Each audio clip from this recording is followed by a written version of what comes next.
Olá, o meu nome é Luís Gradíssimo e este é o Pod Conter Sulfitos, um podcast sobre vinho e gastronomia. A conversa com Fortunato Garcia, dos Vinhos Quesar. Ora lá, bem-vindos a mais um episódio do Pod Conter Sulfitos. Hoje voltamos à temática dos vinhos e para falar de um vinho único e bastante singular, para não dizer de outra forma. Estamos já à conversa com o Fortunato dos Vinhos Quesar. Fortunato, antes de mais, obrigado por teres aceito o desafio, o convite de estares aqui à conversa e dar a cara por aquele que é o teu projeto, um projeto de família. Já nos contarás a história. E gostava de começar já por aí, não é? Portanto, que vinho é este que é tão raro, tão singular, tão único e que tanto dá que falar? Antes de mais, então, agradecer o convite, Luís, é uma honra e o facto também de poder estar a fazer isto aqui sentado na poltrona do meu pai, na nossa adega, facilita muito mais as coisas hoje em dia do que se tivesse que ter-me deslocado aí ao teu espaço, se calhar teria sido muito mais complicado. Por isso, muito obrigado pelo convite e desejar uma boa tarde a todos os que nos vão estar a ouvir ou que vão entrar depois mais tarde, mas as boas tardes vão agora do início. Portanto, este vinho, e para explicar o vinho Quesar, eu tinha que,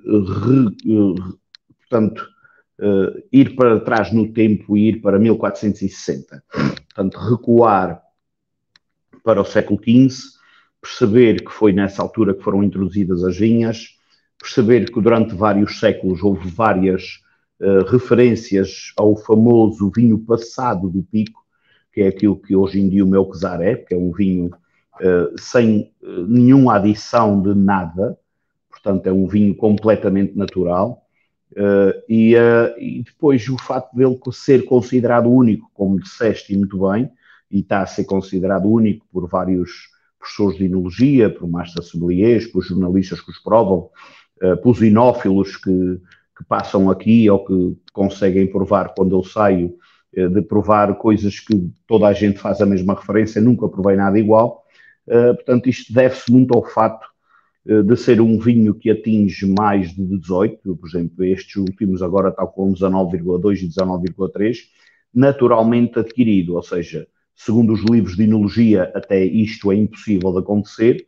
Portanto, quem estuda, toda a gente que sai novo das universidades agora, não pode acreditar bem no vinho Quesar, porque tudo o que eles estudam indicam que isto não existe, não é possível, e portanto daí esta unicidade prende-se muito virado por este prisma, por este aspecto. O outro aspecto também, perceber que nós temos 3 castas autóctones, daí eu ter recuado no tempo e ter ido para 1460, perceber que estarmos no norte Atlântico e no meio do Atlântico isolados, fez com que as nossas castas desenvolvessem ADNs próprios, principalmente a casta-mãe, que é o verdelho, e que depois deu 2 filhos, que é o Arinto, os Açores e o Terrandês do Pico, que também, até mesmo só por aí, estamos outra vez a falar em unicidades. O Quesar em si era um vinho que, segundo os registros históricos, chegou à mesa de papas, de reis, de imperadores e dos Quesares. Hoje em dia sabemos que os Quesares, no final do século XVIII e toda a metade do século XIX até ao início das Pragas, foram os maiores importadores de vinho passado do Pico.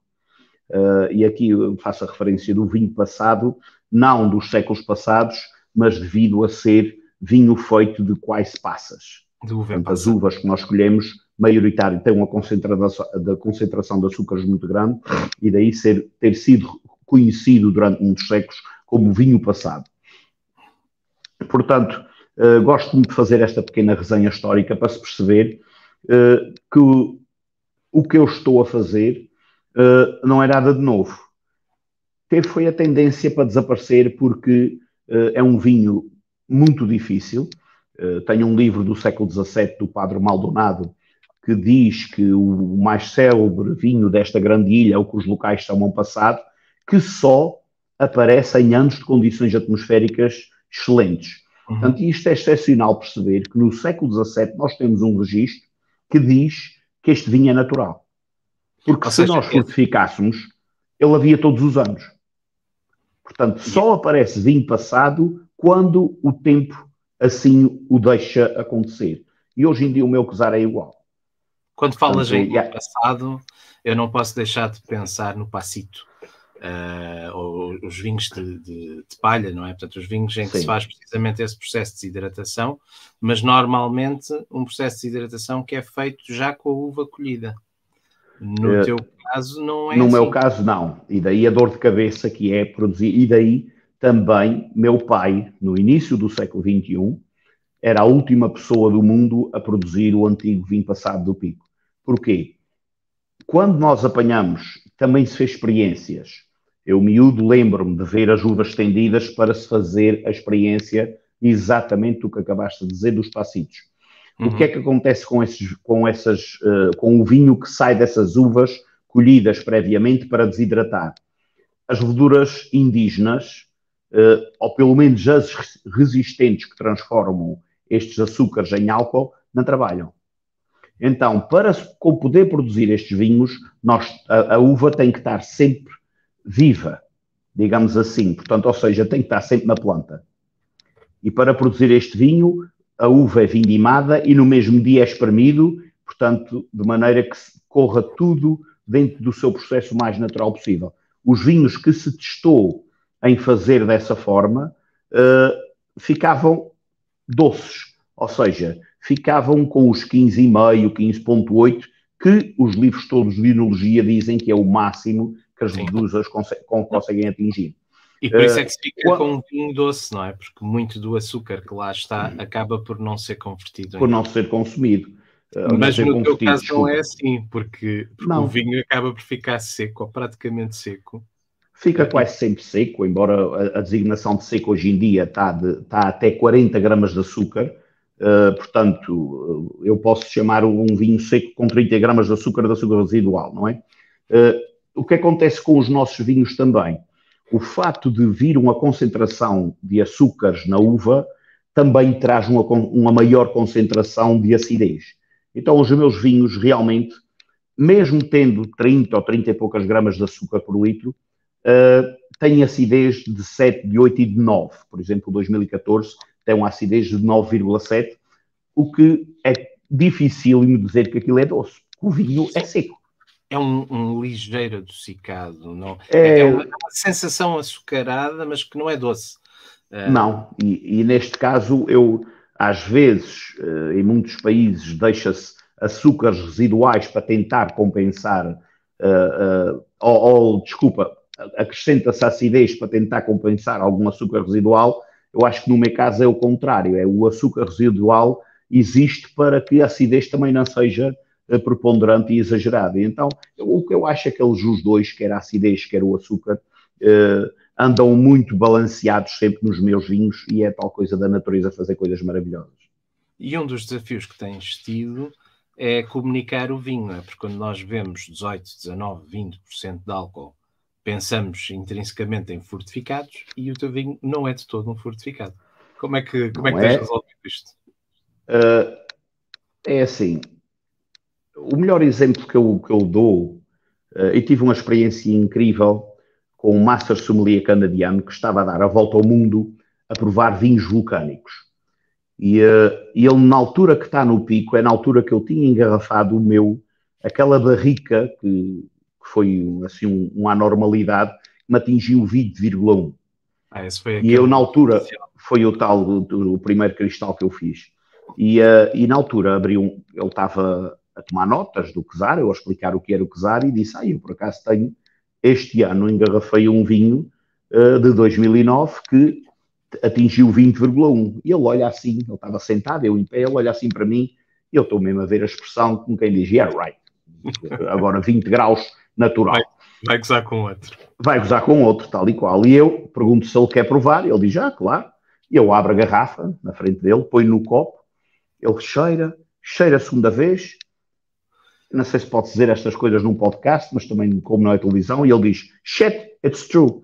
Portanto, o homem, só a cheirar o vinho, ainda por cima era um vinho que tinha acabado de fazer 6 anos, portanto, na questão dos fortificados, extremamente jovem, Quando ele cheirou o vinho, viu que não tinha álcool adicionado.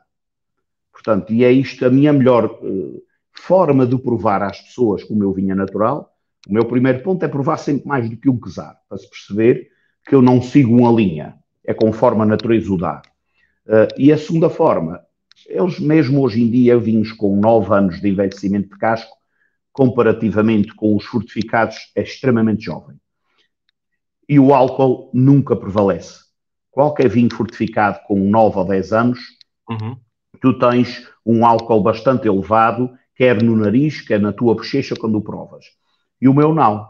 Tu cheiras, sentes o calor, mas não. O que te sobressai sempre é o envelhecimento, portanto, a oxidação, é as passas, é as nozes, portanto, estás a ver, o que sobressai é a fruta em si e nunca o álcool. E isto é a minha melhor prova para quem é um inófilo já experimentado, perceber que realmente ele não pode ser fortificado se não tinhas que cheirar ao álcool. Sim. Mas é difícil, Luís, respondendo mais diretamente à tua pergunta, muitas vezes é difícil pôr as pessoas a querer acreditar nisto. Estava-me a lembrar de uma edição, não sei se depois mantiveste essa designação, que colocaste mesmo no rótulo Unfortified, como quem diz. Isto não leva mesmo álcool, não é? E aí foi propositado, foi o de 20 graus, foi na garrafa de cristal Vista Alegre, e fiz o pedido à Assembleia Regional para poder colocar Not Fortified no rótulo. Foi aprovado. 3 meses depois foi retirado, porque o IVV disse que o meu vinho, se estava na categoria de licorosos, tinha que ser fortificado. Então, eu ser um licoroso, não posso ter no rótulo não fortificado. Ok. Portanto, eu quando fiz as garrafas estava legal. Portanto, não foi ilegalidade nenhuma. Abriste aí um precedente diplomático. Não, aquilo foi uma questão de que eu tive um problema com a alfândega dos Açores, que queriam que pagasse o imposto máximo. O vinho. Deixámos-te ouvir por um instante. Estavas a dizer que tiveste eu vi, desapareceu. Foi precisamente porque eles queriam que pagasse IEC. E eu disse, segundo a legislação em vigor, os vinhos que pagam a IEC são os fortificados e o meu não é. Ele disse, mas não pode porque tem 18 graus ou mais. E disse, então eu vou oferecer uma garrafa a vocês vão mandar para qualquer laboratório que queiram do mundo inteiro, e quando me provarem que eu fortifico o meu vinho, eu passo a pagar IEC. Portanto, continuo a pagar IVA intermédio. Isto acho que explica tudo. Portanto, isso também é uma excelente forma de provar que o meu vinho é natural, é porque ele já foi analisado para realmente tirar essas dúvidas e essas teimas. Continua a ser o fato, eu gosto de dizer, Luís, o fato de eu estar a pregar sozinho no deserto demora muito mais e é muito mais difícil eu levar a minha palavra mais longe. Julgo que com o patamar que o Quesar, de reconhecimento que o Quesar está a atingir, julgo que comecei a criar curiosidades em mais pessoas da ilha, que lentamente já estão a querer, se calhar, começar também a experimentar e a ver se fazem Quesares.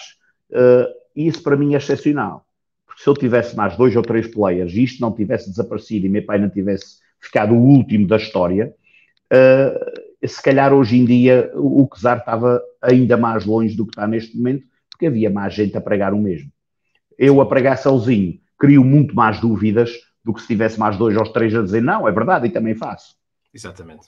Acho que o facto de ter este patamar de reconhecimento, e eu aí tenho que agradecer sempre a vocês e quer seja estas pequenas conversas, quer seja os eventos como tu fazes com o Inófilo, que é fenomenal, é que tem ajudado bastante a nós a chegar um bocadinho mais longe, muito lentamente, mas a verdade é que devagarinho vamos chegando mais longe. Também não dá para ser muito rápido, porque o número de garrafas é muito pequeno, não é? E não é fácil dá-lo a provar. Assim, eu às vezes quando me dizem, agora vender garrafas a 500 euros, e eu digo, a gente pode fazer as contas e tu depois de fazer as contas tu vais dizer que afinal é barato. Ora, quem é o louco que faz vinho por 500 euros e é barato? Perceber, não dá todos os anos.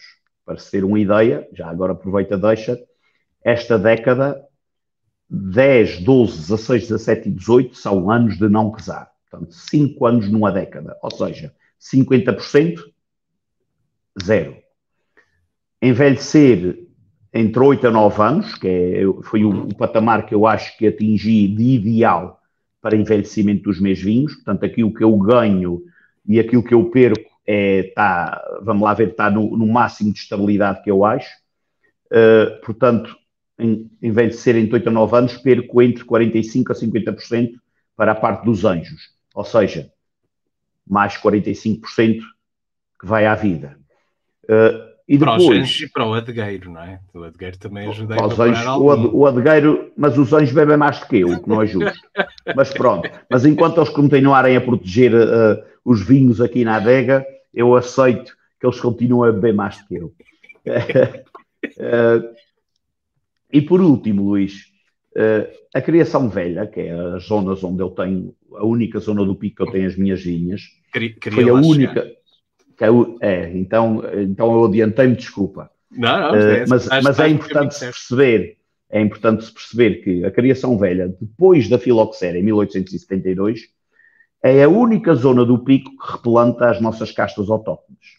Portanto, arranja porta-enxertos americano, que nós chamamos aranheiro, e enxerta, de algumas plantas que sobreviveram, enxerta novamente as castas autóctones, enquanto todo o resto da ilha passa a ter híbridos americanos.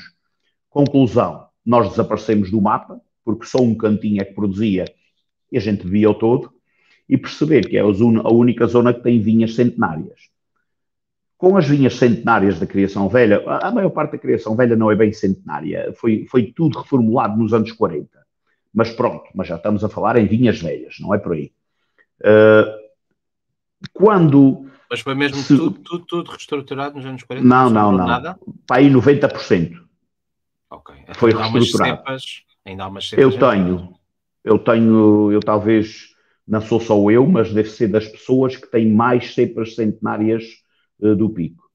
Mais em quantidade, mas na criação velha ainda há várias pessoas que deixaram cantinhos de verdelho antigo.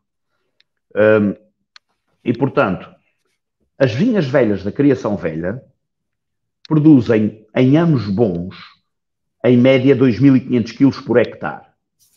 Portanto, e não vou estar aqui a pôr os hectares em cima da mesa, não é? Ou a produtividade, mas rapidamente, Bordeaux é acima de 5 toneladas, o Douro é à volta de 8, o Alentejo à volta de 10, o Val do Tejo acima de 15. Portanto, 2.500 quilos por hectare é pouco. Eu, para produzir o quesar, produzo em média entre 300 a 400 quilos por hectare. Portanto, vamos pôr contas em cima da mesa, e quando eu ponho as contas em cima da mesa, quando em 3 hectares e meio, que é o que eu tenho neste momento de vinhas velhas, nem sequer produzo 1.000 garrafas, quando podia produzir à volta de 8 a 9 mil, se vindimasse um mês mais cedo e fizesse um vinho tranquilo, isto é uma questão de pôr matemática em cima da mesa. Portanto, afinal, se calhar o quesar a 500 euros nem sequer está muito caro. Não, e esses 0,3, 0,4 toneladas por hectare já é o fenómeno de empassamento, não é? Exatamente. E com as nossas condições atmosféricas, aquilo que perdes, que vai caindo no chão e que é comido pelas pragas. Portanto, é aquilo que eu consigo retirar no fim. Ainda falta a outra parte da variável que já tinhas mencionado, que é depois do vinho feito e de ir para as barricas, ainda vai-se perder mais. Perco à volta de entre 45% a 50% hoje em dia. Isto é uma opção. Eu não atesto as barricas. É propositado. Vem assim da altura do meu pai.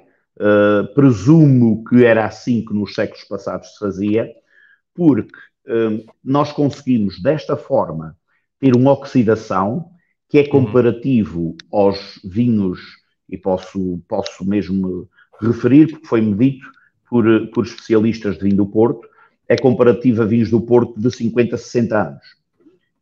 Um vinho com 8. Portanto, qual é a comparação de oxidação? O meu vinho vive em oxigênio. Sim, portanto, ele tem uma cor âmbar bastante pronunciada. Bastante acentuada para um vinho de 8 anos. Exatamente, Luís. Porquê? Porque teve uma oxidação rapidíssima. E não faz estufagem como a madeira, mas o facto de ter barricas meias cheias ou, no meu caso, meias cheias para quem compra. No meu caso é meias vazias. Portanto, ter barricas meias vazias é uma opção.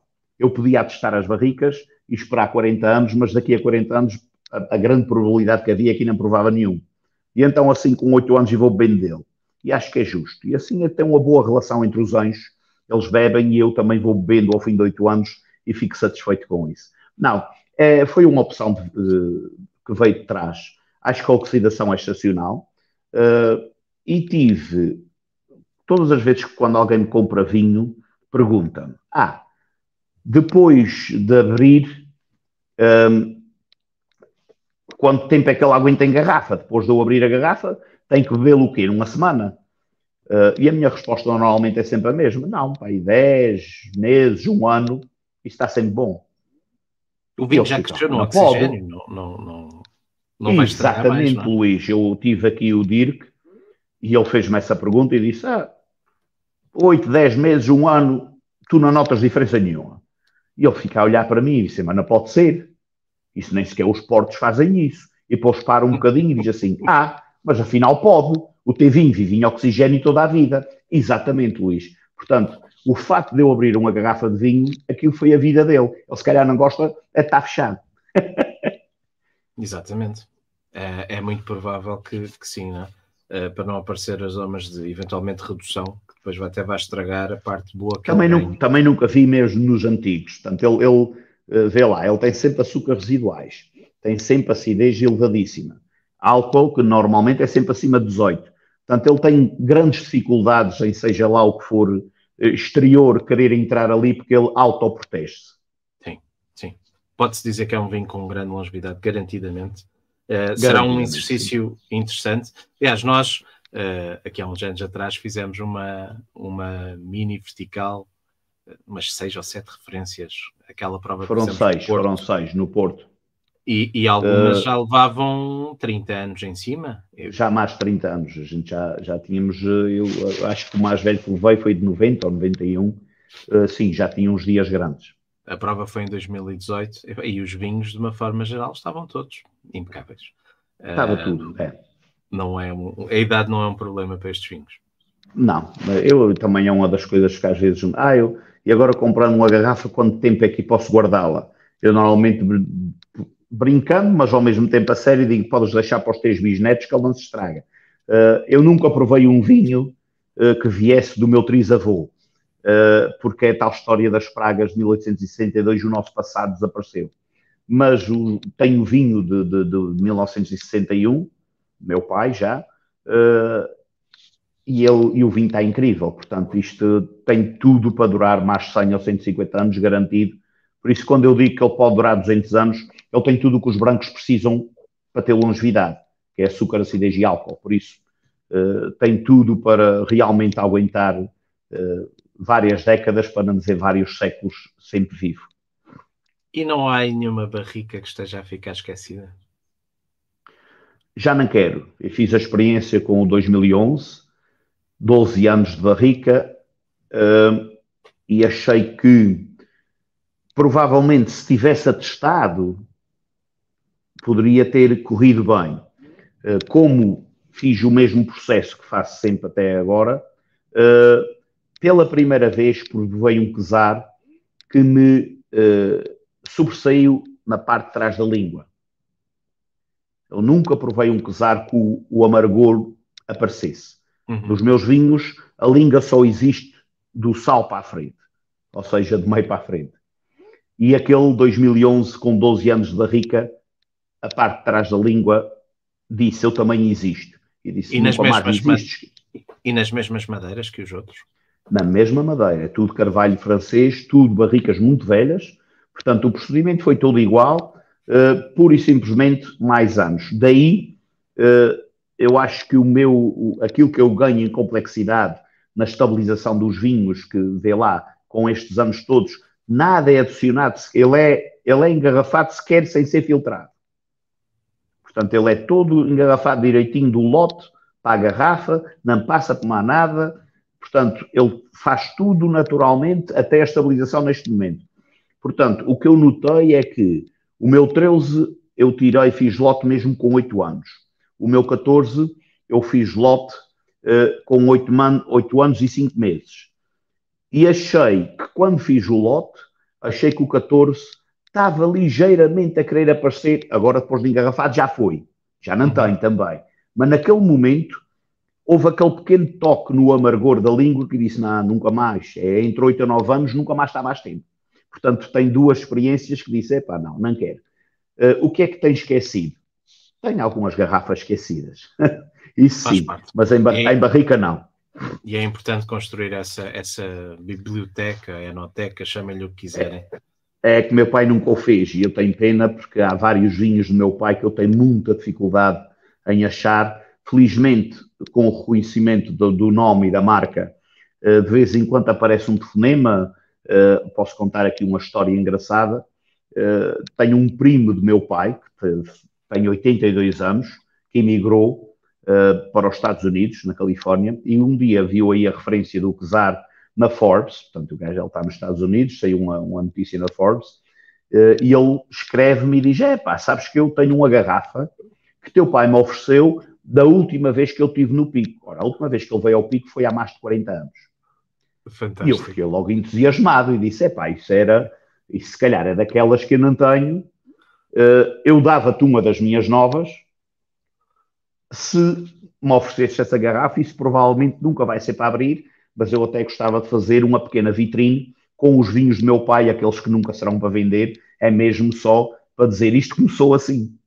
E não queres ver que o homem me enviou da Califórnia a garrafa e oferece-me a garrafa. É claro que eu depois fiz o meu papel de devolver uma nova, mas ele fez questão logo de oferecer a garrafa que meu pai lhe tinha oferecido, ainda por cima se era para fazer uma homenagem a meu pai. Eu fiquei satisfeitíssimo. E tem-me aparecido assim um acai lá. Eu neste momento, Luís, tenho 11 garrafas da altura do meu pai que, estás a ver, que tem estado aqui a aparecer de vez em quando alguém que diz, eu até tenho eu não sei se isto está bom. E diz, olha, o meu novo está bom de certeza. Portanto, se quiseres trocar, é com todo o gosto. Nem é para abrir, mas pronto, e neste momento se calhar já vou ter o suficiente para fazer uma pequena exposição das garrafas antigas e do vinho antigo, em que já tenho garrafas dos anos, do início dos anos 70. Portanto, já estou satisfeito. Muito bom. Então, e que terroir é este?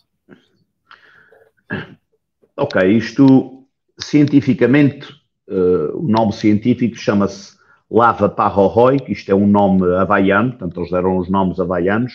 Nós temos as lavas no Pico, temos lava Ahá, que é aquilo que nós chamamos o biscoito, portanto que é as pequenas pedras de lava espalhadas pelo chão. E depois temos a lava Lagido, que é o Parrorói, que é grandes extensões de pedra solidificada. As vinhas da Criação Velha estão exatamente aquilo que se chama os lagidos da Criação Velha. E os lagidos da Criação Velha são estas extensões de lava, que é interessante, é um dos sítios mais visitados do Pico hoje em dia, porque é mesmo interessante ir lá ver e perceber a viticultura louca que se fez nesta ilha. Porque tu tens extensões enormes em que tens um pé de vinha. Porque a verdade é que não podes pôr mais nada, porque é pedra pura. O que é que isto faz? Isto faz com que, além desta extensão lávica que tens no solo, as paredes de pedra que foram todas erguidas, porque era preciso pôr a pedra em algum lado também, que protege do mar e dos ventos quando viram a montanha, cria um microclima que faz com que nós, sem ter temperaturas como vocês têm no continente, consigamos ter sobrematurações de uva. Portanto, é o microclima que aqueles corrais criam, que faz com que as nossas uvas consigam atingir passa sem apodrecer. Aliás, o não apodrecimento também tem muito a ver com o chão ser pedra pura, porque se for terra tem muitos fungos. Estás a ver? Portanto, isto foi tudo... É uma conjuntura da natureza que se tornou ideal para a produção de vinhos. A verdade é que nós temos uma viticultura de loucos. Eu já tive várias pessoas do Douro, e das grandes casas do Douro um dia disse-me, bolas, e eu pensava que no Douro éramos doidos. Vocês que são completos anormais, que isto não é maneira de ter vinho em lado nenhum do mundo. A verdade é que foi um trabalho hérculo das pessoas do Pico, perceber que o Pico é a ilha mais jovem dos Açores, perceber que nós tínhamos pouco sítio para ter cereais nos séculos passados é que davam a sobrevivência, e quando se começa a perceber que no meio destas pedras se consegue produzir vinha, começa a sair realmente grandes vinhos que ajudou a economia brutalmente da ilha, e não só, e dos Açores todos, porque no final do século XVIII e até metade do século XIX, o Pico pagava mais taxas ou impostos sozinho do que as outras 8 ilhas dos Açores todas juntas. Tudo por causa da exportação do vinho. Tudo por causa da exportação do vinho. Portanto, era incrível. Ou seja, isto também era tudo vinha à volta da ilha, portanto, a ilha era mesmo dividida. E, aliás, isto começou a ficar tão grande que até o rei proíbe de nós plantarmos vinha acima dos 200 metros de cota. E até faz sentido, não é? Como somos uma montanha, aquilo depois, quanto mais acima, perdes condições atmosféricas ideais para teres boas maturações, e depois não fazes vinho nenhum de jeito. Mas isto, o Pico, era todo corrais de vinha a toda a volta, e até quando ficámos Património da Humanidade em 2004, eles fazem as contas com lineares das paredes de pedra que foram erguidas nesta ilha, e se pusermos as paredes de pedra todas do Pico numa linha reta, dá 2 voltas ao Equador. Portanto, isto é para se perceber que isto realmente é mesmo bolas. E nesta poltrona que eu estou sentado, em 2004, o presidente da CBR Açores entrou aqui na adega e virou-se para meu pai e diz: professor, sabes que fomos aceitos Património da Humanidade. Agora havia o Douro e agora há o Pico, em Portugal, o que é fenomenal. E sabes que eles descobriram que se nós pusermos as nossas paredes todas numa linha reta, dá 2 voltas ao Equador. E meu pai, calmamente, sempre com a resposta como era costume, diz: sim, 2 voltas ao Equador. A gente até consegue fazer uma segunda muralha da China, o que é fenomenal.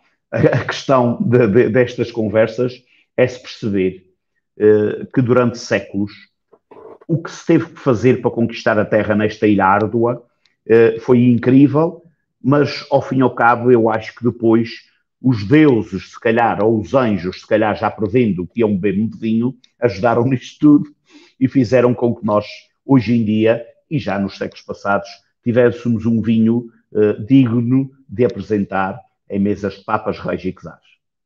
E tu que acompanhaste e, portanto, sempre viveste aí, o que é que se passou estas últimas décadas que o vinho foi desaparecendo e que agora, nos últimos 10 anos, felizmente, voltou a recuperar? Okay. Como é que se pode resumir esta história do vinho na ilha?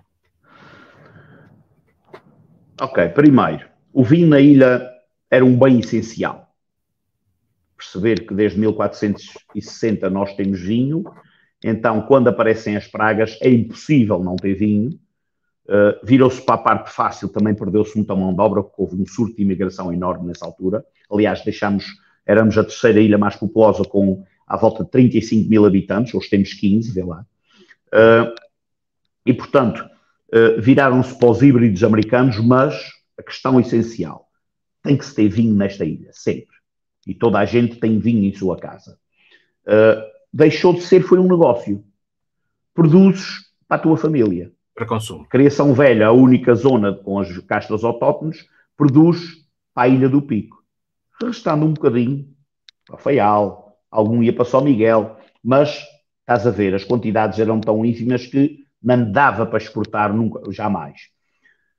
Então, passa de ser uma cultura de negócio em que realmente até as famílias, na verdade aqui no Pico se vivia bem, para ser uma cultura de subsistência, quase mesmo de existencial, de que era a necessidade de sobrevivência. Ou seja, desaparecemos do mapa do mundo dos vinhos. Quando no século XVIII e XIX começa a aparecer inúmeros escritos do famoso passado do Pico, exportado para os 4 cantos do mundo, pós-pragas, as histórias morrem. Então estás a ver o que acontece. A partir do momento que aparece uma CBR Açores, acho que foi um ponto de viragem incrível e fenomenal e essencial para esta mudança, estamos a falar ainda no século XX, portanto, no finais dos anos 90. Começa a haver a necessidade de teres regra em rotulagem, teres regra nos vinhos, ou seja, começa a ter a obrigatoriedade das coisas serem feitas dentro da lei, mas serem feitas com qualidade. E acho que isto começa a primeira mudança aí. Depois vem o programa Vitis, que revolucionou, esse sim, a viticultura do Pico. Quando tu tens, em mais ou menos uma década, mais de 20 milhões que caem numa ilha deste tamanho para recuperar vinhas, daí passares dos 156 hectares para mais de 1000 numa década, neste caso andam à volta de 1200 neste momento, portanto, isto deve-se ao Vitis. Portanto, depois aparecerem novos players, porque a verdade é que o Vitis era convidativo, os preços foram de tal ordem que tu recuperas vinhas praticamente com o teu investimento para recuperar a vinha é de todo devolvido. Portanto, isto não há negócios destes no mundo.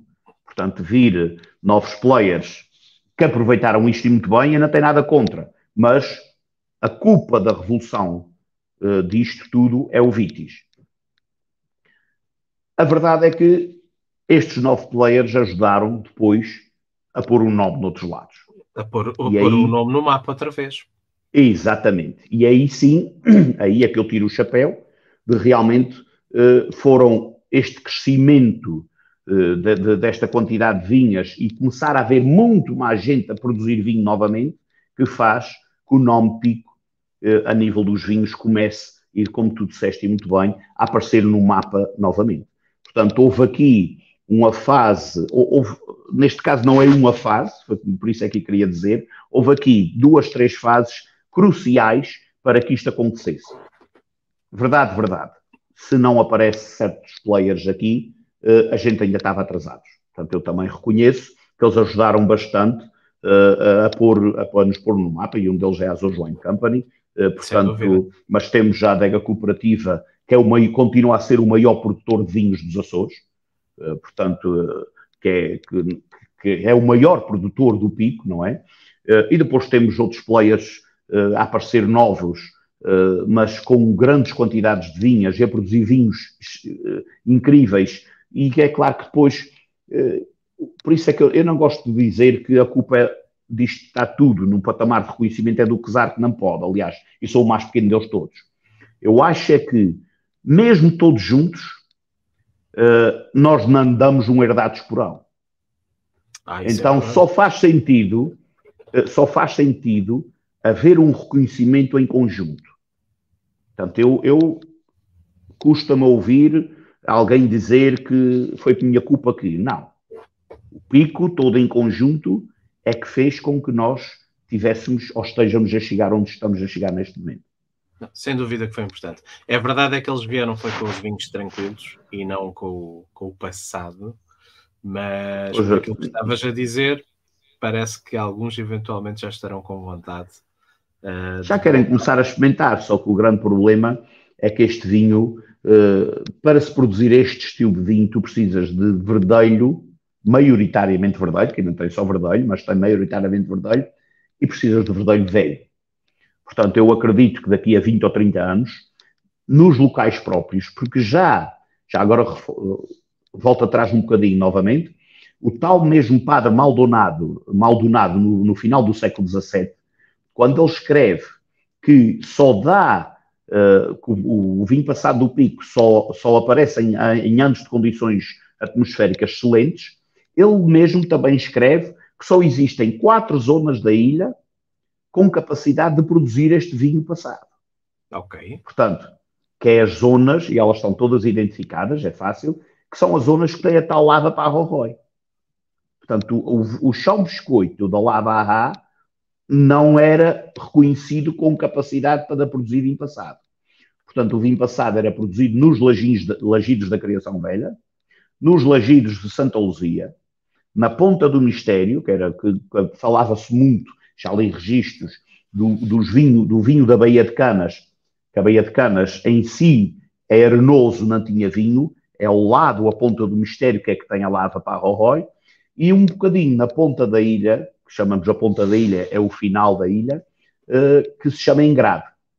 Portanto, isso eram as 4 zonas identificadas com capacidade de produzir vinho passado.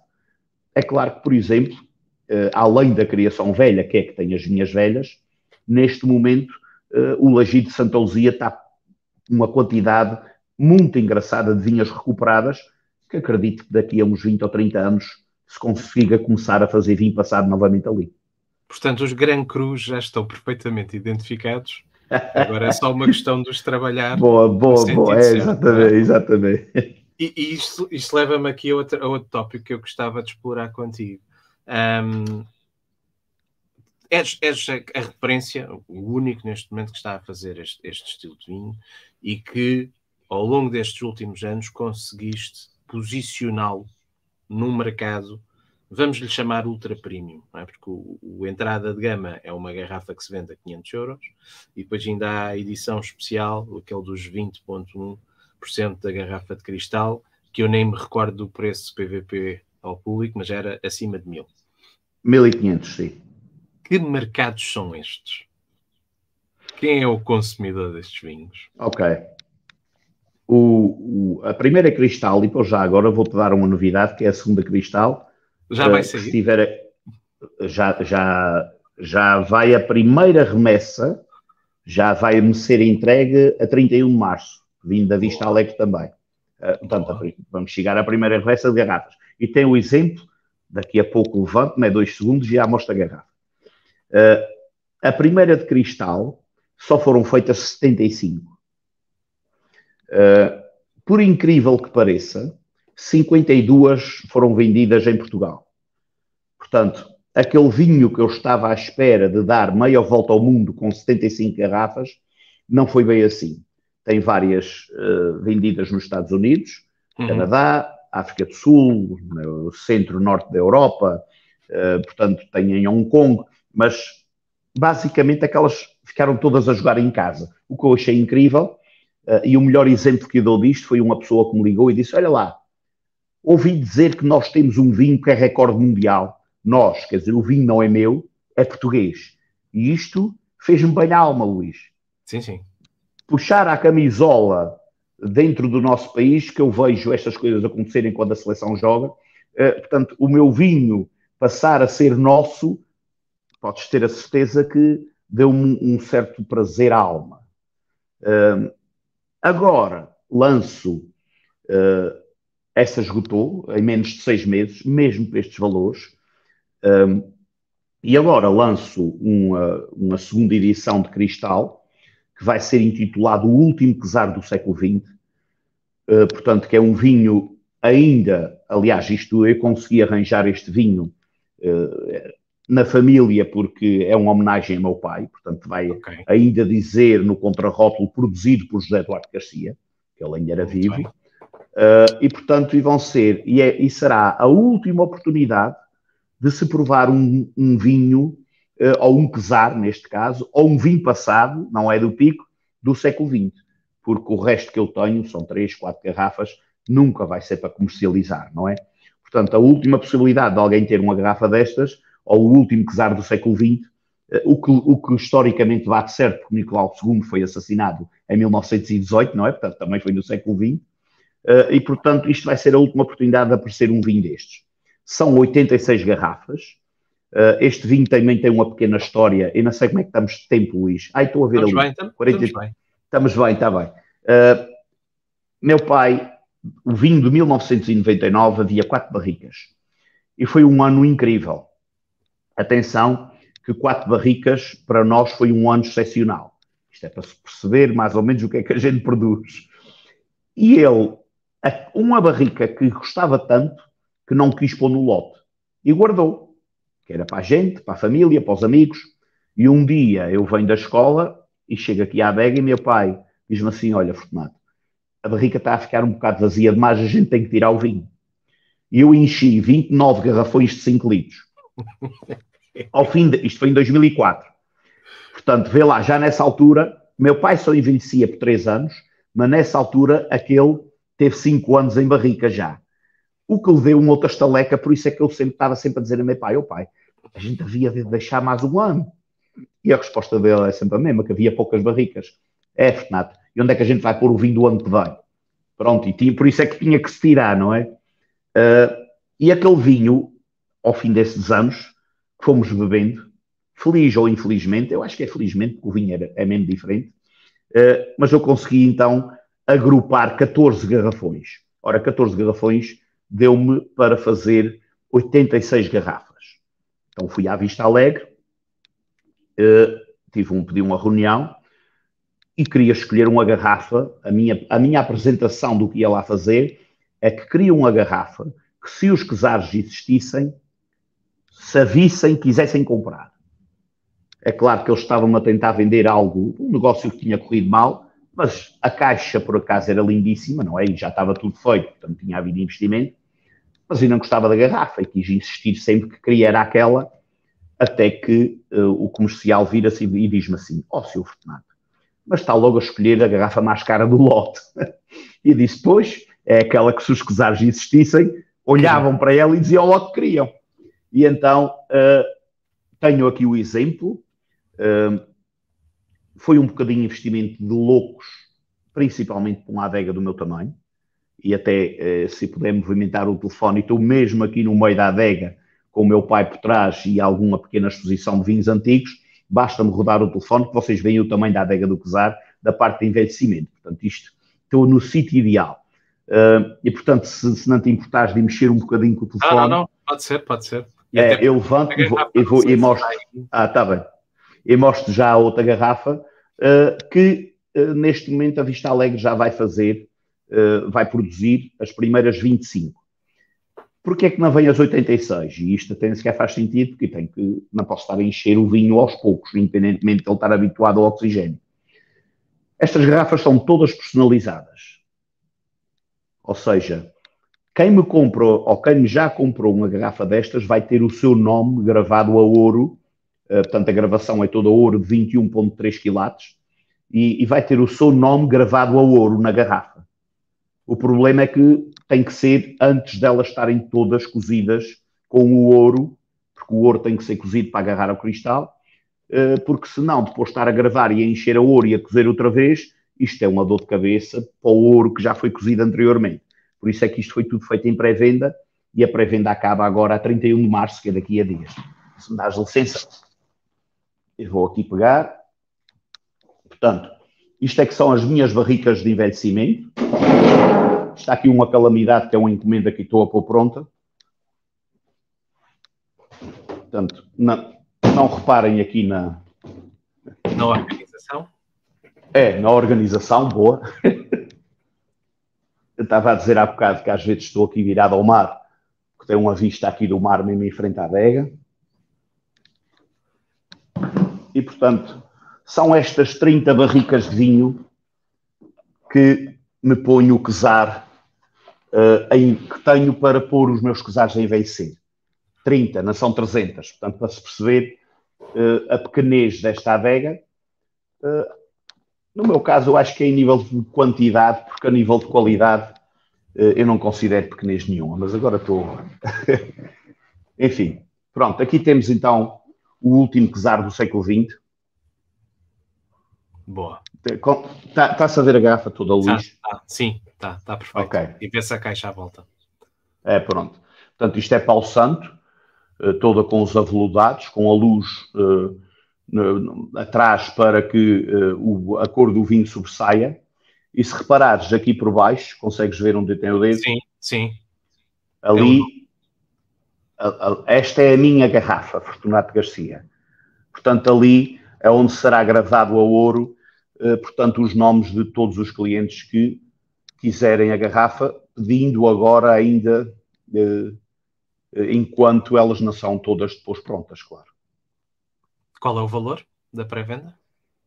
Da pré-venda, 6.500, e depois passa para 7.500, precisamente para ainda tentar conseguir gravar o nome das pessoas, só que, é claro, eu depois tenho que tirar o vinho do cristal, tenho que levar a garrafa à Vista Alegre, vai ser gravado à mão, já não é com o jato de areia, porque já não pode ir à máquina, depois vai ser cheio a ouro, portanto estás a ver, eu quando pensei nisto, vender a 6.500 e depois pôr mais 1.000 euros para esta brincadeira toda, não sei se vai dar, mas agora já saiu na comunicação social, agora se não der certo, quem se lixa sou eu, mas isso também tudo bem. Que a ideia disto, com 86 garrafas, não é poder deixar de dar aulas, é pura e simplesmente pôr o nome Quesar no tal patamar ultra premium, que eu acho que é aí que ele devia estar, e ao fim de mais de um século que desaparecemos de mercado, se calhar finalmente estou a conseguir posicioná-lo novamente no patamar de Papas, Reis e Quesares, embora os Quesares já não existam, mas o patamar de premium é uma garrafa, claro que vai ser sempre uma garrafa de coleção. Já tenho alguns restaurantes, aliás, já tenho restaurantes portugueses que querem a garrafa em que vão ter o nome do restaurante gravado.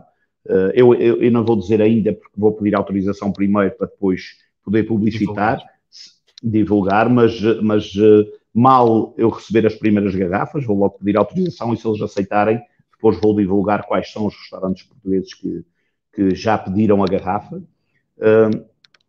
Já tenho também para a Califórnia, já tenho para o norte da Europa, já tenho para o Brasil. Portanto, basicamente, estamos a falar num patamar já ultra premium, como disseste muito bem, e mesmo assim, ainda sem as publicidades internacionais, porque vão sair os artigos em Hong Kong, nos Estados Unidos e no Reino Unido em maio, portanto, há aqui um desfazamento. Isto foi bem planeado, mas não correu bem, não é? De ter isto em pré-venda até o fim de março. Portanto, essas vendas, ou aliás, esses artigos, provavelmente depois vão disparar aqui as vendas, e com 86 garrafas eu não acredito que tenha vinho até o fim do ano, o que eu acho que é excepcional. Embora, estrategicamente, a ideia não foi essa. A ideia foi, eu não tenho 16, 17 e 18, Luís. Então, eu vou lançar um vinho que, segundo meu pai, mais uma vez aqui nesta poltrona, me disse um dia, Fortunato, porque eu criticava que ele vendia o vinho dele muito barato. E um dia pus o vinho a 15 euros e eles chamam-me doido que era muito caro. 15 euros. Mas é claro que estamos a falar na transição de escudos para euros. Sim, portanto, ou seja, 15 euros eram 3 contos. Isto, quem é dessa altura, 3 contos já era dinheiro. E então, ele aqui sentado, quando eu pus a 15 euros e eu escutou o vinho em meses, pouco tempo, ele disse-me assim um dia, Fortunato, somos tão pequeninos que nem sequer sabemos pedir grande.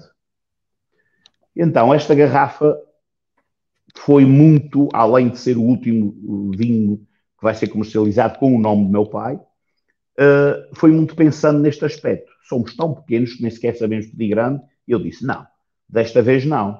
Ainda por cima, que estou 3 anos sem vinho, eu preciso que o nome Quesar esteja sempre a aparecer e a ser falado, e então vou fazer aqui uma barbaridade, que é pedir dinheiro exagerado, quase, não é? Por um vinho. Ora, ponderando bem no assunto, não pode ser exagerado, porque são peças únicas, exclusivas e de quantidades tão pequenas que, se calhar, mais uma vez, eu ainda sou pequenino para saber pedir grande. E, por outro lado, se isto correr com estes artigos como a expectativa é, isto estrategicamente não foi bem pensado, porque eu vou continuar a não ter nome Quesar 16, 17 e 18, porque isto vai desaparecer num ano. Por isso, não posso inventar mais nada agora. Posso deixar em primeira mão que vou lançar neste interregno a Quesarina. A Quesarina é o vinho de minha mãe, mas é um fortificado, portanto não é... embora seja fortificado com os vinhos que dava Quesar, não é? Portanto, o ano Quesar e fazia o vinho para a minha mãe, porque ela não gostava de Quesar, porque não era doce. Então, matava-se a fermentação para ficar um vinho doce para a minha mãe. Portanto, e isto era feito de 50 litros, uma coisa assim. Então, vai sair 300 garrafas, é uma coisa pouca. Mas pronto, é para haver um lançamento destes 3 anos sem vinho, não é? Sem vinho, sem Quesar, porque eu tenho vinho. Quesar. Pois, porque vinho existe. Vou lançar o meu primeiro não Quesar, que é o de 2018, porque antigamente, quando a gente não tinha Quesares, vendíamos ao garrafão de 5 litros, vê lá a loucura que isto era. Portanto, vou engarrafar, é claro que não pode ser chamado Quesar de forma alguma. Também vai ser um lançamento que vai aparecer nestes 3 anos, mas é claro que é por outros preços completamente diferentes. porque o meu próximo quesar, depois disto, vai ser 2019. Portanto, consecutivamente, tive 13, tive 14, metade do 15 vou conseguir fazer um lote de quesar, fiquei satisfeito, que é aquele que se vai provar em primeira mão no Inófilo em Abril, em Lisboa, que ainda não vai estar engarrafado, atenção, e vou levar só amostras, portanto vai sair do depósito do lote para o Inófilo. E depois, são 3 anos sem quesar, daí se ter feito esta pequena loucura, porque eu digo, por brincadeira às vezes aos meus amigos, eu quando foi a minha primeira cristal, o tal 20 graus, eu ia comprar uma carrinha nova. E em vez de comprar uma carrinha nova, comprei cristal. Esta dava quase para fazer uma casa. Por isso, isto é uma loucura autêntica, Luís. Portanto, até mesmo dizer, agora vinhos a 7.500 euros. Epá, eu até se disser o preço da garrafa, já vais deixar de achar que é caro, não é? E, no entanto, continuamos a falar a mesma linguagem. Somos um país tão pequenino que até temos dificuldade em pedir grande. Já não é bem assim, felizmente, mas ainda há muita dificuldade em perceber o patamar que estas coisas podem atingir. A verdade, Luís, é que se eu tivesse um chateau francês às costas com 200 anos de história contínua, que foi aquilo que praticamente nós perdemos praticamente 150 anos de história, se calhar este vinho não seria 7.500, poderia ser 75.000. Mas lá estamos nós no país que temos e com a realidade que temos. Uma coisa é certa, aquele que está aqui atrás de mim nunca na sua vida pensou que o seu vinho ia ser vendido por este preço. Portanto, ele deve estar satisfeito e também estou. É uma melhor homenagem do que essa seria... Eu acho que não há melhor, é verdade. E é um legado, não é? Isto é sempre preparar para a próxima geração. Queria terminar precisamente a tocar nesse aspecto do 2015 que está quase a sair, não é? E que vamos ter em antevisão aqui em Lisboa, dia 20 de Abril, no Inófilo Wine Fest. A terceira prova especial é uma mini vertical com o quesar. Mas não era disso que eu queria falar. Queria falar era mesmo de 2015. O que é que nos podes dizer desde já sobre esse vinho? É assim, eu prefiro comparar, se não te importas. Portanto, o meu 13, na minha opinião, é o meu quesar para beber com um livro. É fino, é sedoso, abraça-te, tem tudo no lugar, bebes sozinho. Até tive uma sommelier russa que me disse, por amor de Deus, não me ponhas comida nenhuma com este vinho. Ela é que mesmo disse, utilizou a expressão, este vinho eu bebo com um livro. Portanto, é o tal vinho que facilmente bebes uma garrafa, a tal história da frescura e não ter açúcares em demasia, mas eu acho que aquele sim é o perfeito equilíbrio. Ele tem tudo no lugar. Aliás, quando se bebe o meu 13, 2, 3, 4 segundos depois de engolir, a boca que está viva e pujante acalma e fica tudo redondinho, e tu dizes, isto não é possível. E aquilo depois dura e está na boca, portanto, mas está sempre aquela perfeição, a conjuntura entre açúcares, álcool e acidez, parece que é mesmo irmãos gêmeos, deram as mãos e estão ali numa simbiose perfeita. O meu 14, eu outro dia que fui ao Porto, levei-o e tive um almoço de lampreia. Eu tive a oportunidade de provar lá. Provaste o 14, exato. Então, estás a ver a pujança que o 14 é. O 14 é uma bomba de riqueza na tua boca. Não é bem a suavidade do 13. É mais, eu até às vezes aqui na adega brinco e digo, este é mais um Arnold Schwarzenegger, que o gajo tem tudo no lugar, mas é tudo bruto, é tudo pujante. Para acompanhar com a lampreia, foi um fenómeno. Não se conseguiu beber mais vinho nenhum. Portanto, é uma coisa, aí a história dele ser o quesar da mesa também às vezes prejudica os seus irmãos vinícolas. Mas neste caso, eu acho que o meu 14, com qualquer queijo, é Poisse, Stilton, tudo o que é queijos velhos, fortes, podemos ir a um Serra bem curado. Está incrível. Foie gras, já provei com caviar, mas de esturjão é um mimo. Portanto, precisa de encosto. O meu 15 está num intermédio. Portanto, eu acho que ele até vai casar bem com algumas comidas e, ao mesmo tempo, também até se o quiseres beber sozinho, ele também marcha. A beleza dos quesares. Ele vai ser diferente todos os anos, que é conforme a natureza me o quer dar. Portanto, o dia que eu mexo no meu vinho, ele deixa de ser quesar. Que foi o que aconteceu, por exemplo, com o 2018, que houve um azar na fermentação, a partir do momento que tive que corrigir, nunca mais pode ser chamado quesar. E aí eu garanto que é a tal história da alfândega, levem a qualquer laboratório do mundo, que ele é completamente natural. Muito bem. Fica então aqui o desafio, quem quiser provar. Os lugares vão ser muito poucos e vão desaparecer muito rápido. Mais rápido ainda que as garrafas da nova edição especial, porque são mesmo muito poucos lugares e é uma oportunidade única de fazer esta mini vertical. Vai ser, deixa-me só, desculpa interromper, Luís, mas vai ser mesmo única porque eu vou fazer muito poucas. E tanto é que, por exemplo, com o meu 13 já só tem 80 e poucas garrafas já disponíveis e por isso provavelmente vai ser das últimas verticais que se vão poder provar 13, 14 e 15, portanto, em conjunto. O que é verdadeiramente especial e espero que seja assim entendido. E agradeço mais uma vez essa tua disponibilidade e a te ter estado aqui. Já vamos numa hora, passa a voar. Conversar contigo é sempre um gosto e um prazer. Faltou-nos aqui o quesar para brincar, mas vamos fazê-lo lado a lado. Olha, estou a pôr aqui umas garrafas prontas. Esta, por acaso, é para ir para os Estados Unidos, mas também tem aqui outras para ir para o Chipre. Portanto, devagarinho ele está a percorrer os passados da antiguidade, a dar um bocadinho já a volta ao mundo. Mas que bem. Corra tudo bem, vemos em breve. Obrigado. Um grande abraço e a todos os grande abraço, Luís. Até e obrigado. Eu é que agradeço. Até breve. Obrigado.